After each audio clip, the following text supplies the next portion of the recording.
Asdiqa, salam alaikum. Bonjour ou bonsoir les amis. J'espère que vous allez bien partout où vous vous trouvez. En tout cas, c'est ce que je vous souhaite et pour le meilleur des cas, bien sûr. Bienvenue sur votre chaîne Bled de Magharibia qui attend comme toujours vos encouragements. Merci pour vos précieux conseils et surtout pour vos gentils commentaires qui nous font vraiment beaucoup de bien. Et abonnez-vous. Abonnez-vous pour rester très informé. Pour moi, je suis heureux et content de vous retrouver une nouvelle fois. Mesdames et messieurs, chers amis, cette séquence vidéo se consacre pour son essentiel, une fois n'est pas coutume, à un petit épisode, mais vraiment petit épisode de l'histoire d'un célèbre de nos contemporains, un héros, oui, mais néanmoins berbère de cette fameuse Afrique du Nord. C'est juste un tout petit épisode de cette riche histoire de ce célèbre Amazir qui, lorsqu'il créa ce fameux comité de libération du Maghreb, même en vivant loin du Maroc, un certain Mohammed Ben Abdelkrim Al-Khattabi, c'est de lui qu'il s'agit, se donna les moyens de croire en une certaine indépendance du Maghreb à son époque. C'est ainsi que depuis le Caire, où il s'est exilé, cet émir, un émir du Rif marocain, créa un certain comité de libération du Maghreb, ambitionnant ainsi d'unir les forces, toutes les forces, pour faire front contre l'hégémonie coloniale.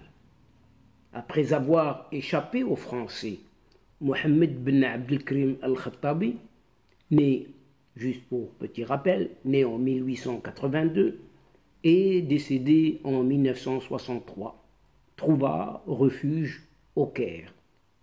Là-bas, il réfléchit à la stratégie la plus efficace pour repousser une certaine occupation française de cette Algérie française de l'époque, et aussi de cette occupation qui était le protectorat tant du Maroc que de la Tunisie, en prenant contact avec un certain nombre de dirigeants du mouvement national de chaque pays, sachant qu'à cette époque, que l'Algérie n'existait toujours pas en tant qu'État autonome. Et dans le livre de l'historien Zaki Moubarak, intitulé Mohammed V Ben Abdelkrim Al-Khattabi et l'indépendance du Maroc, le chercheur cite Mohammed Ben Abdelkrim Al-Khattabi pour évoquer sa détermination à créer un mouvement régional fédérateur. Entre guillemets, tous ceux à qui j'ai parlé de ce projet, chefs de parti et représentation partisane au Caire, ont dit être prêts à s'engager. Ils ont exprimé leur conviction totale pour le double d'efforts afin d'obtenir notre indépendance, fermons les guillemets. Et il ajoute alors, nos appels à l'union ont porté leurs fruits. J'ai trouvé un accord avec les présidents et les délégués des partis politiques pour constituer un comité de libération du Maghreb. Le projet se fera avec tous les partis nationalistes de Tunisie, d'Algérie et du Maroc, partant du principe que cette région est indissociable du monde arabe. La même source, à savoir ce fameux livre de l'historien Zaki Moubarak, souligne que Mohammed ben Abdelkrim al-Khattabi refusait catégoriquement d'ouvrir le dialogue avec le pouvoir colonial pour arriver à son objectif. En effet, il était convaincu que l'indépendance ne pouvait être arrachée que par la force et par les peuples de la région qui unissaient leurs efforts. Et à cette même époque, le Caire était le point de chute des leaders de l'indépendance maghrébine.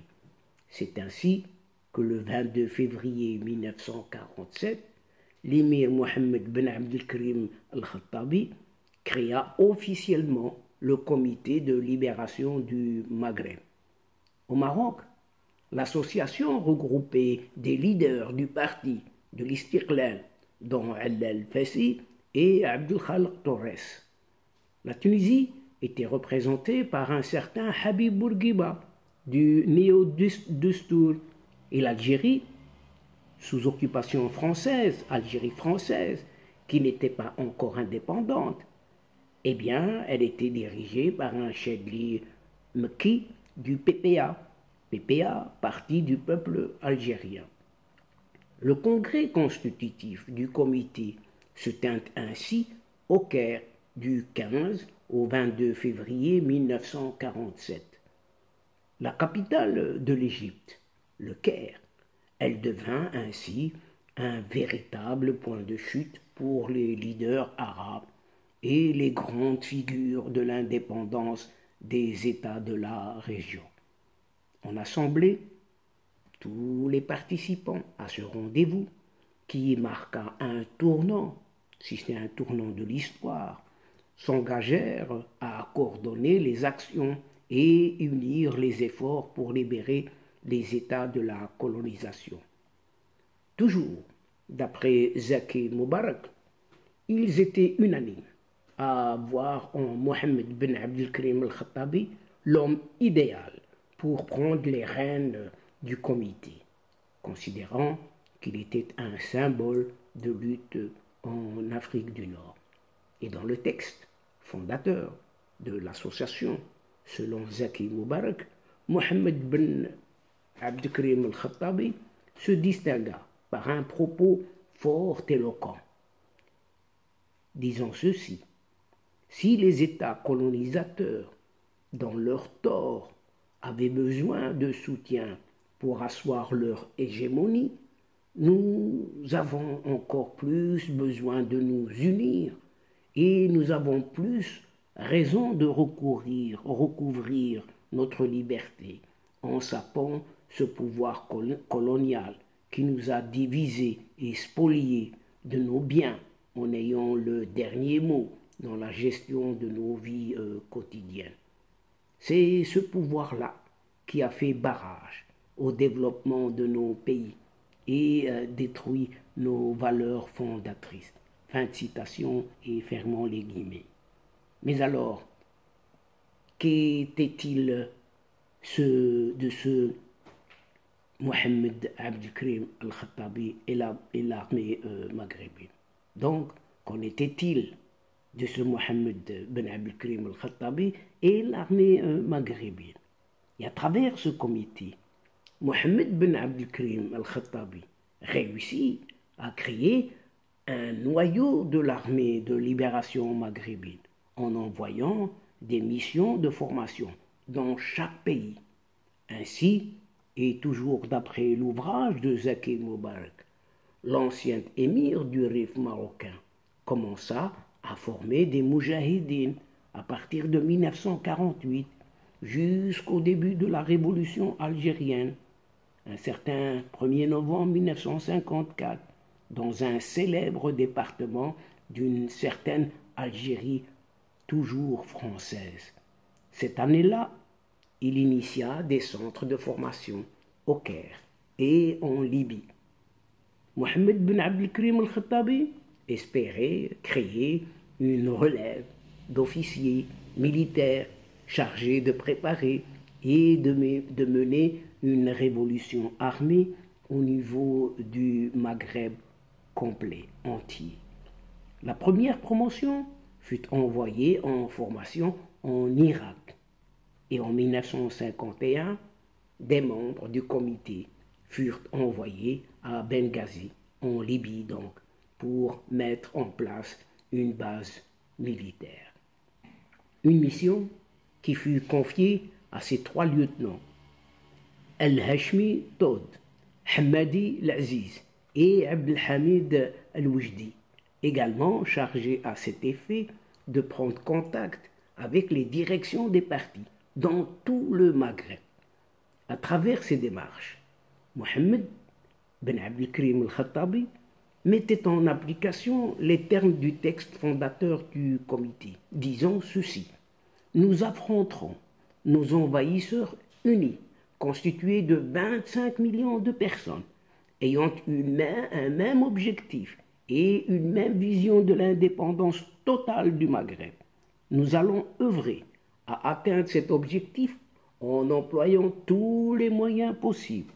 Et à partir d'aujourd'hui, le pouvoir colonisateur ne trouvera plus aucune manière efficace de nous faire plier, car notre cause est commune et elle nous rassemble face aux occupants. Nous ne nous contenterons de rien à part une solution d'indépendance qui garantira notre souveraineté. Fermons les guillemets et fin de citation. Bien qu'il ne ménageât aucun effort pour arriver à cette fin, le comité de libération du Maghreb montra les signes d'un certain essoufflement au début des années 50, notamment à cause de mésententes internes entre leaders de l'indépendance. Assistant au début de la fin d'un projet qui marqua l'histoire de la région maghrébine, Mohammed Ben Abdelkrim Al-Khattabi déplora de voir un tel projet en arriver là. Et il est cité par Zaki Moubarak dans ce sens, avec cette citation: j'ai eu la malchance de vivre pour voir les œuvres de mes idées se dissiper de la sorte, les unes après les autres. L'opportunisme a fait de notre cause nationale un fonds de commerce. Et il a trouvé parmi les membres de notre comité les personnes qui s'occuperont d'émietter ce qu'il en reste et de détruire notre unité. Et fin de citation.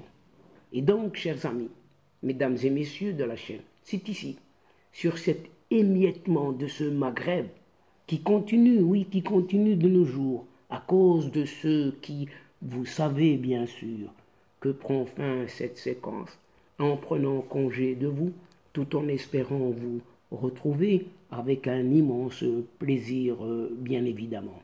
Merci pour votre fidélité, mais n'oubliez pas de nous aider mutuellement et de soutenir votre chaîne en vous y abonnant en masse. Aussi, partagez au grand maximum les séquences de vidéos de votre chaîne qui a besoin énormément de votre aide. Pour moi, le moment est juste arrivé pour vous dire au revoir les amis. Al-Asdiqa, salam alaikum wa rahmatullah wa barakatuh. À la prochaine fois et à bientôt. إلى اللقاء في حصة أخرى إن شاء الله. مع السلامة.